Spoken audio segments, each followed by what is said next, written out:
स्वागत है आपका इस नए व्लॉग में। मैं हूं आपका भाई, आपका दोस्त सचिन। मैं हूं इस टाइम ग्लोबल विलेज में, जिसका 29 सीजन स्टार्ट हो चुका है।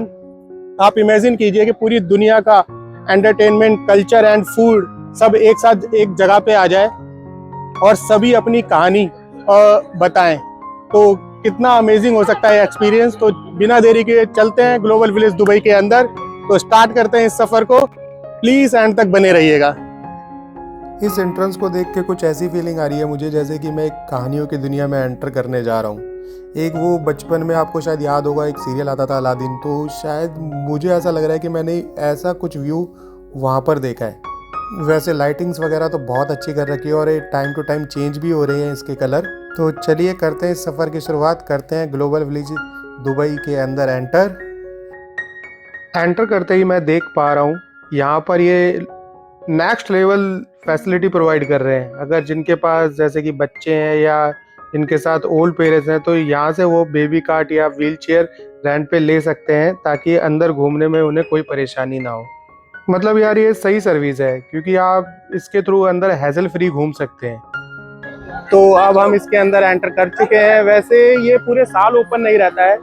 इसकी जो टाइमिंग्स है वो अक्टूबर से लेके मई तक रहती है, डिपेंड ऑन नोटिफिकेशन। अगर हम बात करें इसकी टाइमिंग्स की और टिकट प्राइस की, तो इसकी जो टाइमिंग्स है वो शाम 4 बजे से होती है और टिकट प्राइस रहता है 30 द्रम फॉर एनी डे और 25 द्रम फॉर वीकडेज। तो और इन्होंने एक मेन चीज़ ये भी है कि ट्यूसडे को इन्होंने रिजर्व डे रखा है वो फैमिली, लेडीज एंड कपल्स के लिए। तो अगर आप यहाँ पे आने का प्लान कर रहे हैं तो प्लीज़ इसी के अकॉर्डिंग शेड्यूल कीजिएगा।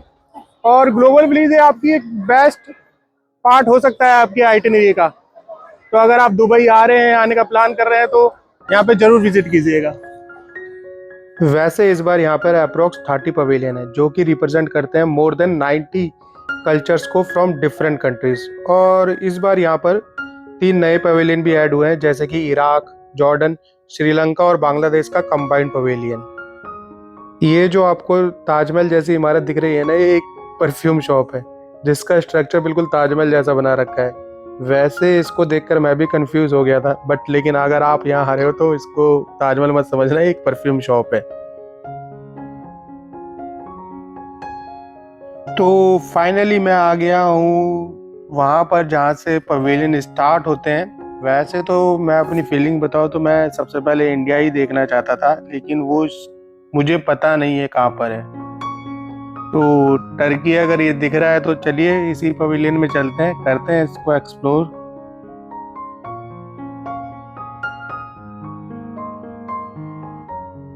मैं एंटर कर चुका हूँ एक टर्किश मार्केट में।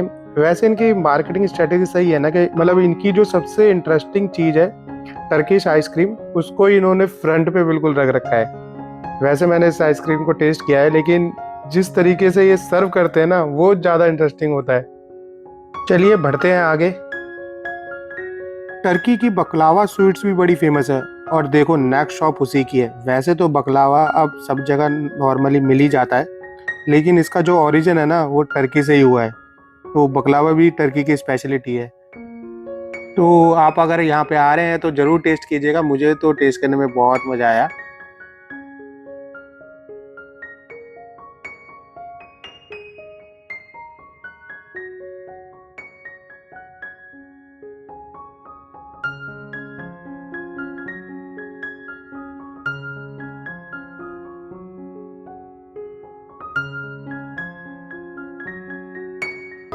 ये शायद यहाँ पर टर्किश डांस हो रहा है या कोई परफॉर्मेंस हो रही है, बट मुझे तो एक्चुअली में पता नहीं है इसको क्या बोलते हैं। लेकिन हाँ, मैं नीचे देख रहा हूँ तो वो लोग काफ़ी इंजॉय कर रहे हैं इस परफॉर्मेंस को। वैसे मुझे तो बिल्कुल नहीं समझ में आ रहा है कि ये क्या परफॉर्मेंस है, लेकिन हाँ सबका अपना अपना कल्चर है भाई, होता होगा वहाँ पे डांस वगैरह ऐसा कुछ। तो ठीक है जो भी है, बढ़ते हैं आगे फिर।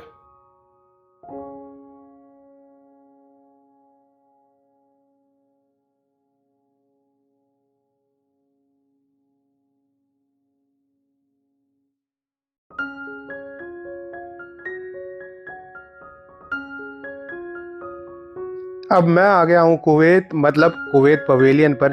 चलते हैं अंदर और देखते हैं क्या है कुवैत की स्पेशलिटी और कैसे इन्होंने अपने कल्चर को कर रहे हैं रिप्रेजेंट।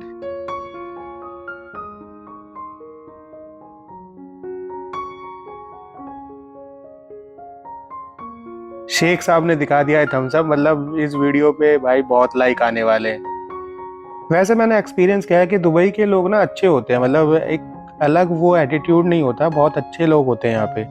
बात भी बहुत सही तरीके से करते हैं और सबसे बड़ी बात ये वेलकम बहुत अच्छी तरीके से करते हैं यार। यहाँ पर मैं देख रहा हूँ ज्यादातर अबाया की ही शॉप है, बाकी वैसे कुछ अलग तो यहाँ नहीं लग रहा है मुझे, क्योंकि यहाँ पर मोस्टली लेडीज वही पहनती हैं, तो शायद इसीलिए इसको ज्यादा शोकेस में रखा गया है।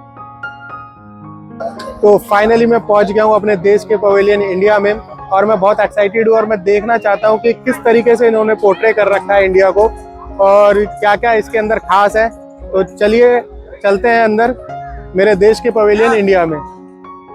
बाहर से देखते हुए तो इस पवेलियन में राजस्थान और गुजरात की एक मिक्सअप सी झलक दिखाई दे रही है, लेकिन सच बताऊं मुझे तो बहुत अच्छा फील हो रहा है कि ऐसा लग रहा है कि जैसे दुबई में रहते हुए सीधा डायरेक्ट इंडिया में एंटर कर रहा हूं मैं। लेकिन बहुत ही सुंदर डिजाइन किया है, नो डाउट।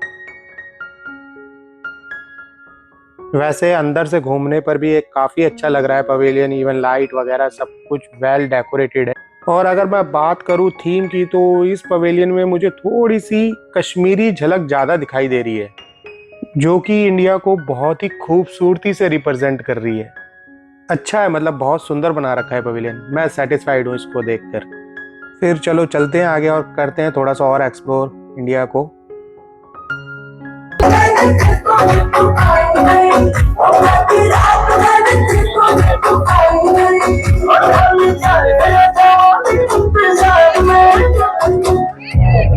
नहीं बेटा, प्यार में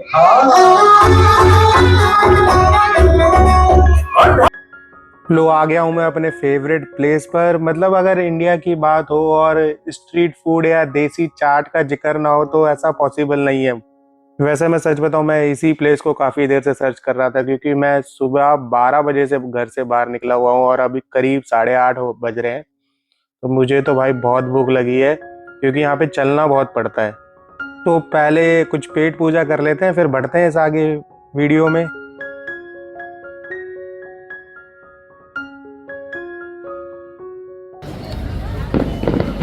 खाना खा लिया है और इस टाइम बज गए हैं रात के 9। एक्चुअली मैं रात के 9 बजे का जिक्र इसलिए कर रहा हूँ कि एवरी फ्राइडे और सैटरडे यहाँ पे बहुत ही सुंदर फायरवर्क्स होता है, जो कि आप देख रहे हैं इस टाइम स्टार्ट हो चुका है।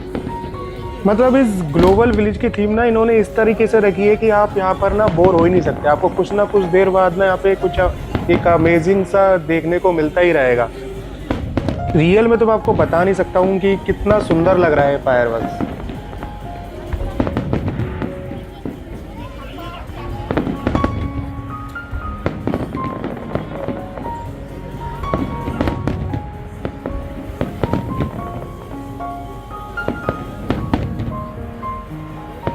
तो भाई फाइनली मैं आ गया हूँ पाकिस्तान के पवेलियन पर।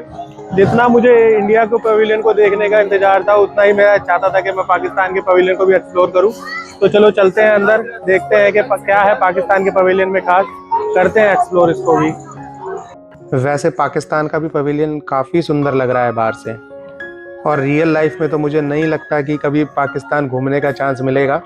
तो अभी चांस मिल रहा है तो कर लेते हैं इसको एक्सप्लोर, देख लेते हैं कि क्या है पाकिस्तान की स्पेशलिटी और किस तरीके से यहाँ पे पाकिस्तान को पोर्ट्रे कर रखा है इन्होंने। इस पवेलियन में ज़्यादातर मैं स्टॉल्स और शॉप्स देख रहा हूँ कि लेदर जैकेट्स और Pakistani ladies suits, man salwar kameez types ज़्यादा हैं। वैसे मेरी इमेजिनेशन थी कि यहाँ पे थोड़ा सा पाकिस्तानी फूड वगैरह थोड़ा होगा तो मैं ट्राई करूँगा, बट यहाँ पे इतना मेरे को नहीं दिख रहा है कि कुछ स्पेशल है कि पाकिस्तान की स्पेशलिटी हो खाने वगैरह में। लेकिन ओवरऑल ये भी पवेलियन काफ़ी अच्छा बना रखा है इन्होंने। ये जो ग्लोबल विलेज कार्निवल है ना, ये बहुत बड़ी एरिया में मैं आपको एक्सप्लेन नहीं कर सकता हूँ, लेकिन हाँ मैं बस आपको एग्जाम्पल के तौर पे समझा सकता हूँ, क्योंकि मैंने करीब शाम के 6 बजे एंटर किया था और अब करीब रात के 11 बज रहे हैं, और मुझे लगता है कि मैंने अभी तक इसका 50% भी नहीं घूमा है। तो मेरे अकॉर्डिंग एक दिन में इसको पूरा घूमना आई थिंक इम्पॉसिबल है। चलिए खैर ये तो अलग बात है, लेकिन अभी बहुत कुछ है एक्सप्लोर करने को, तो जितना पॉसिबल होगा आज इसको एक्सप्लोर करेंगे, देखेंगे क्या है कुछ और नई चीज़ें। तो चलिए बढ़ते हैं आगे। और हाँ, एक और इम्पोर्टेंट बात, यहाँ पे ना बार्गेनिंग भी फुल होती है। मतलब ऐसा नहीं है कि कोई आपको कोई प्रोडक्ट का प्राइस बताए तो आप सेम प्राइस पे खरीद लीजिएगा। अगर आप यहाँ पे आ रहे हैं तो थोड़ा सा बार्गेनिंग कर लीजिएगा, क्योंकि मैंने भी अभी एक प्रोडक्ट लिया था, तो मैंने तो भाई इंडिया से हूँ, मेरे तो ब्लड में ही बार्गेनिंग है। तो उन्होंने मेरे को 50 द्रम का बताया, जो कि उन्होंने लास्ट में आगे मेरे को 20 द्रम का दे दिया।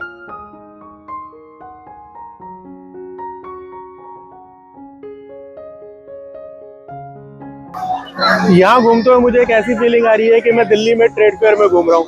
अगर आप दिल्ली से वीडियो देख रहे हैं तो आपको तो पता होगा कि ट्रेड फेयर में किसकी बात कर रहा हूँ। और अभी सीजन भी वही चल रहा है कि वहाँ पे भी ट्रेड फेयर लगा हुआ है और यहाँ पे मैं ग्लोबल विलेज में घूम रहा हूँ। बट इनकी थीम सेम है, बट कॉन्सेप्ट बिल्कुल अलग है, क्योंकि दिल्ली के ट्रेड फेयर में मतलब most of the pavilion states के नाम पर होते हैं, बट यहाँ पर कंट्रीज के नाम पर है। तो काफ़ी डिफरेंट है, लेकिन यूनिक एक्सपीरियंस है।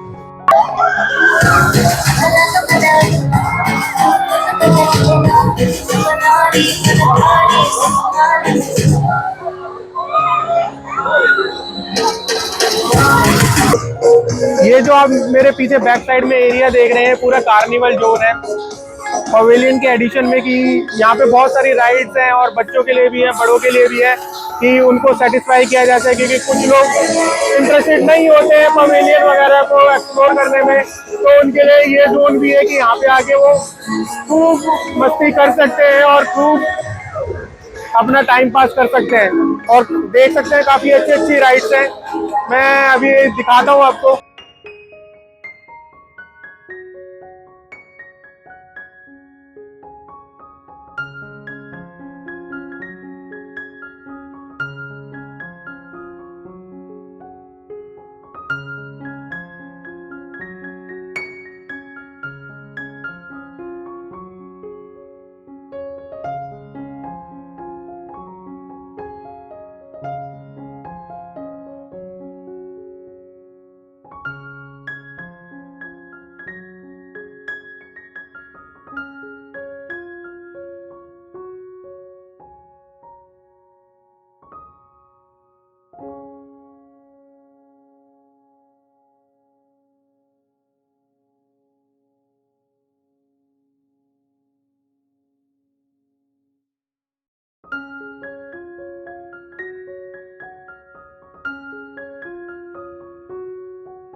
तो अब मैं पहुंच चुका हूं फाइनली ग्लोबल विलेज के सबसे यूनिक एंड वाइब्रेंट अट्रैक्शन पर, जिसका नाम है फ्लोटिंग मार्केट। एक्चुअली में ये मार्केट खास क्यों है?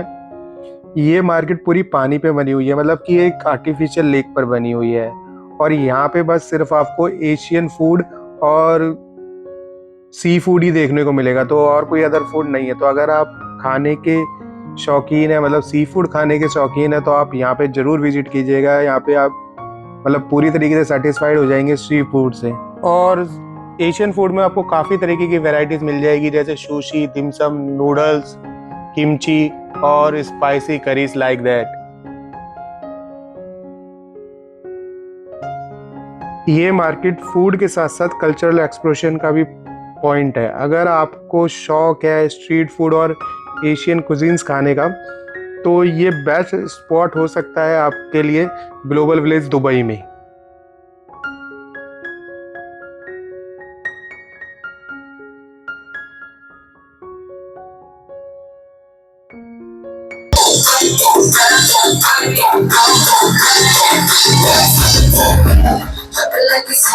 DJ turn it up to the bottom to the top. Party all night. DJ turn it up, break it, body don't stop. Drop it like it's